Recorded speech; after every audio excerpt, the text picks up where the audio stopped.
Hi good morning. இது SP channel. நான் உங்கள் இனிய துளி வசந்தி ரவி. இன்றைக்கி ஒரு இன்ட்ரெஸ்டிங்கான ஒரு மோர் குழம்பு தான் செய்ய போகிறோம்.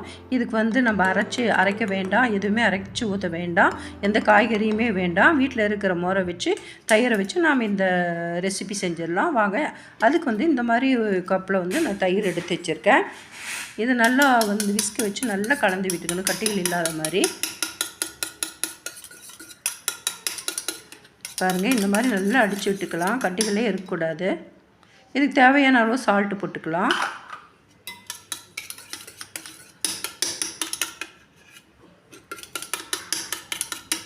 பாருங்கள், இந்த மாதிரி நல்லா அடித்து விட்டுக்கலாம்.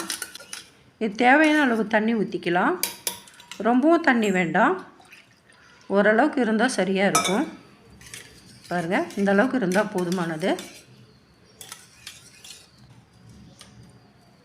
இந்த ஸ்டவ் பற்ற வச்சு நம்ம ஒரு பேன் வச்சுக்கலாம். பேன் வச்சு நம்ம ஒரு ஆயில் ஊற்றிக்கலாம்.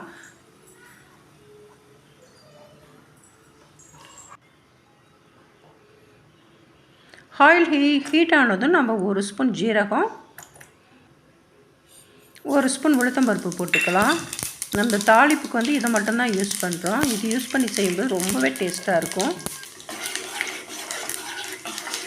எல்லாமே நல்லா கலந்து விட்டுக்கலாம், இல்லாட்டினா ஒரே சைடாக வெந்துடும். இதுக்கு நான் ஒரு பெரிய வெங்காயத்தை நீல வாக்கில் கட் பண்ணி வச்சுருக்கேன்.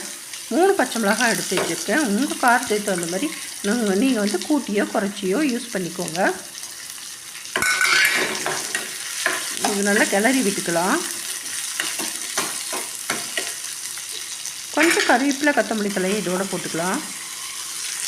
கொத்தமல்லி தழை ஆயிலே வேகும்போது அதோட ஃப்ளேவர் இறங்கி ரொம்பவே நல்லாயிருக்கும். எந்த ரெசிபி செஞ்சாலும் இந்த மெத்தடில் செஞ்சு பாருங்கள். இது கோல்டன் கலரில் வரணுங்கிறது இல்லை, கண்ணாடி பதத்துக்கு வந்தாவே போதும். வெங்காயம் பாருங்கள் நல்லாவே வந்துடுச்சு, ஓரளவுக்கு போதுமானதாக இருக்கும். இதில் ஒரு பெரிய மீடியம் சைஸ் தக்காளியை நான் நீல வாக்கில் கட் பண்ணி வச்சுருக்கேன். அதை இதோட போட்டுக்கலாம். தக்காளி வதங்கிறதுக்காக கொஞ்சமாக நான் சால்ட்டு போட்டுக்கிறேன்.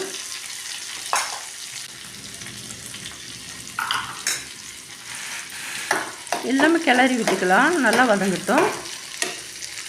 மசியணுங்கிற அவசியம் இல்லை, கொஞ்சம் வதங்கினா போதும். பச்சை வாசனை போகிற அளவுக்கு வதங்கினா போதும். இதுக்கு 1/4 ஸ்பூன் மஞ்சள்தூள் போட்டுக்கிறேன், கொஞ்சமாக பெருங்காயத்தூள் போட்டுக்கிறேன். இதெல்லாமே நல்லா கிளறி விட்டுக்கலாம். இந்த தக்காளி வெங்காயம்லாம் நம்ம சாப்பிடும்போது பல்லில் படும்போது அவ்வளோ ஒரு டேஸ்ட்டாக இருக்கும். அதனால தான் நான் குழைய வேக வைக்கிறேன் வேண்டாங்கிறேன். இப்போ நம்ம மோரை இதோடு ஊற்றிக்கலாம். தேவையான அளவு சால்ட்டு போட்டுக்கலாம். பாருங்கள், இந்த மாதிரி பதத்தில் தான் இருக்கும். நம்ம எது காயோ மற்ற அரைச்சி ஊற்றுறது எதுவுமே யூஸ் பண்ணல. இந்த மாதிரி நீங்கள் ஒரு டைம் செஞ்சு பாருங்கள், அவ்வளோ ஒரு டேஸ்ட்டாக இருக்கும். பிகினர்ஸும் அந்த பேச்சுலரும் இந்த வீடியோவை சேவ் பண்ணி வச்சுக்கோங்க. உங்களுடைய ரெஸ்ட் டைமில் இது செஞ்சு வீட்டில் இருக்கிறவங்கள அசத்துங்க. பாருங்கள், இது கொஞ்சம் கொத்தமல்லி தழை அதிகமாகவே போட்டுக்கலாம், அப்போ தான் டேஸ்ட்டு சூப்பராக இருக்கும். பாருங்கள், இது ரொம்ப கொதிக்க வைக்கக்கூடாது. ஓரளவுக்கு ஹீட் ஆனால் நம்ம இறக்கிடலாம். ஒரு பவுலுக்கு நான் மாற்றிக்கிறேன். பாருங்கள், நம்மளுடைய மோர் குழம்பு ரெடி ஆகிடுச்சு. இது சூப்பராக இருக்கும். நீங்கள் இது ஒரு தடவை ட்ரை பண்ணி பாருங்கள்.